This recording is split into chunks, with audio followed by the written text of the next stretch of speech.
Thanks guys, thanks for coming to dinner today. I hope you guys enjoyed the wine that I had for you guys and the lasagna my wife made for you guys. So I know you guys, some of you guys I know for a while, some of you guys don't know me for a while. Thanks for coming in, enjoying the dinner. Now hear me lecture for a little bit, get to know me a little bit. I'm going to tell you guys a little bit about myself and what I'm about and you know, just certain things about me. First I'd like to start off with a joke. It was an elderly couple. They're losing their memory. A little bit, you know, they're getting older. They go to a doctor's, and doctor says, you know, they're like, you know, doctor, I'm losing my memory, my wife's losing his memory, we were forgetting things. Doctor's like, you know, we got a solution, very easy, just write down what you need to do, write down, easy. They go home, they're watching TV, and they just had dinner, so wife is like, Joe, why don't you get me some ice cream, and why don't you write it down before you forget it. Joe's like, no, I'm not going to forget, it's ice cream. So he gets up, goes to get an ice cream. And before he's walking in the kitchen, wife is like, wait, I want a little bit of strawberry on top too, and chocolate syrup. Oh, okay, no problem, I'll get that for you. Wait, no. She's like, you better write that down, you're going to forget it. Husband's like, no, I'm not going to forget it. You know, syrup and a strawberry, how hard is that? Okay. She's like, well, I want some little hazelnuts on it too, or a little bit of nuts, you know, go with the ice cream. No problem. Write it down though. Joe's like, no, how can I forget that? Three things. He goes in the kitchen. He doesn't come back for like 20 minutes. Comes back out. He has bacon and eggs. And wife feels like, I told you forget it. Like, where's my toast at? So, take your pills, guys. Take vitamins. So, a little bit about myself. I was born in 1979 back in India. And I came to America when I was 13. I did not speak a word of English before that. Surprising, right? Yeah, I'm that good. I came here in 9th grade. In India, I studied in Gujarati, my native language. So we had one course of English from 5th grade to 8th grade. In 9th grade, I came here. Went to Connecticut. Went to school where, in India, it's very, very shocking when you come, where you have different kind of people, different color people, different culture. Very, very shocking. I remember writing in my college essays, like, take a penguin from Alaska and put him in, like, Sahara Desert and tell him to adjust. I really felt that different. It couldn't be any different. Like, India, it's a third world country. My dad's a doctor, so we left comfortably, but it's still a third world country. So the biggest shock when I came here is looking at the highway system. I was like, 6 lanes of highway, this is beautiful. You won't see that in a lot of countries, except Europe maybe, but not even. It's very shocking to see 6 lanes just going nice. I was like, this is great. Where am I getting my car? Came here almost for 4 years of high school. I almost didn't speak anything. Last year I started speaking because I didn't know a word of English. I was just like a sponge, learning a new language, new culture.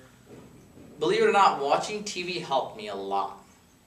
Watching TV just because, you know, you learn the culture, you learn the pop culture, you learn the humor, tone, different, you know, Saved by the Bell, you know, after school I used to watch that. It's little silly things, like, what the heck, why do I watch Saved by the Bell for? So little things like that helped me a lot. In college, I really picked up the language really well. The last year, you know, I was really comfortable. Started finally speaking. And the reason I don't have an accent is I never spoke the language. And what you guys will see is people, when they come after age of 18, or 17, 18, if after they hit the puberty's over, like 16, 17, they'll retain their accent. So the reason I don't have mine is because I just came right before my puberty was hit, and I just did not know a language. I did not speak it at all. So I completely learned it from bottom up, how to pronounce every single word. So I never had an accent, in a sense. So it's really helpful. After I went to college, I did computer science and engineering there. I graduated in 2002. First semester, my GPA was 2.2, obviously because I partied too hard, like a lot of people. You know, just first semester. What the heck, 2.2, you know, it's like, that's close to a C. If you guys, you know, so then my parents went back to India after they dropped me off, so I stayed with my uncle and aunt. And then my uncle just sat me down. I was like, what are you doing, man? You're going to flunk out if you get 2.0. How are you going to do your computer science and engineering degree? I wanted to do biology, but my aunt convinced me, said, you know, computer science is really hot. You can be done in 4 years. And I know you don't like studying too much. I was like, I really don't like studying at all. You know, I'll get through it. And I just switched my major from biology to computer science. Picked that up just because my aunt suggested it, and it's actually worked out pretty well. After I graduated, I had internship during the college with IBM, that helped me a lot. Just a resume, having an IBM on your resume, doors open up. So I got hired with IBM. I worked there in Massachusetts for 2 years. Then I moved around contracting, met my wife, and I got married about 5 years back and have a kid, and it's completely life-changing. Having a kid at this age, it's just, I'm 32, and it's amazing to have a kid. Every day is a change. Not learning, it's just having a kid, it just changes you.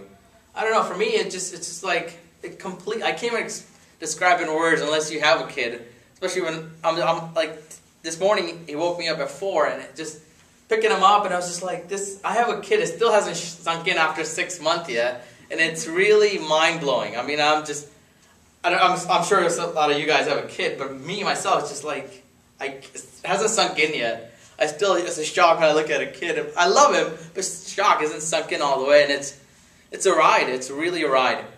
One thing I started doing that helped me with a lot of this changes, I do a lot of other stuff on the side besides job. I have like another job where I'm trying to start a store that does particular olive oil and vinegar store.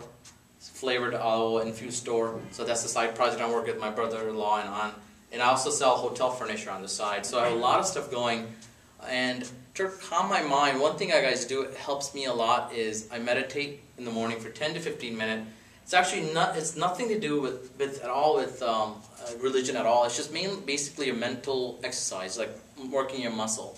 And what it is that, what I was talking about with the change, how much stuff is getting pushed down, we retain so much data, so much amount of information, our brain is just getting overwhelmed a lot. Because you're looking at so much data. We just accumulated so much data. Now we have that much data at your handheld, you don't have to go to the library. You have a lot of change coming at you, and you have a lot of thoughts, a lot of ADD issues and all that. Just paying attention to one thing is very critical. And just training your brain is very critical. And so what helped me is meditation. And meditation is, I'll go over it really fast, it's nothing more, and I think I did a speech on this past, is basically you're watching your breath. Then 2 things in your life will make you unhappy. Usually, what make you angry or sad or other emotions is when somebody does something to you that you don't like, or there's a situation that happens that you don't like. 2 things, mainly, if you break it down to. The temperature is too high here, you won't be comfortable, something did somebody, you'll be unhappy. Now, things outside your mind you cannot control. So how do you control that? How do you be happy, be peaceful at all time, without drinking or smoking or whatever these highs and lows that you get? Be constantly normal and happy. Just zen-like. Nothing should bother you. How do you get that way? In this modern change technology is basically watching your breath. When you watch your breath, first thing that changes when you get angry or sad is watch your breath, and you realize if your breath is getting very high, then you realize that, I'm going to about to get sad or angry. And meditation, just watching your breath will help you. And I'll give you a quick demonstration of how meditation is about. Basically, this is not any kind of breathing exercise. You're simply watching your breath, paying attention to your nose. Basically, thoughts will come to your mind and you clear them out. This is just a 5-second demonstration.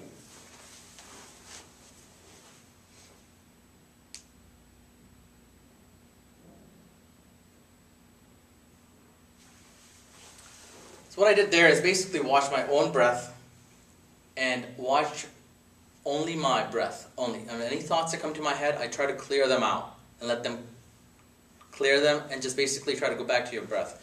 As you do this, only do it 5-10 minutes, you don't have to do it so much longer. You will see yourself being able to control your thoughts. You will catch yourself getting angry or sad. When you catch it and you realize, I don't need to be angry or sad.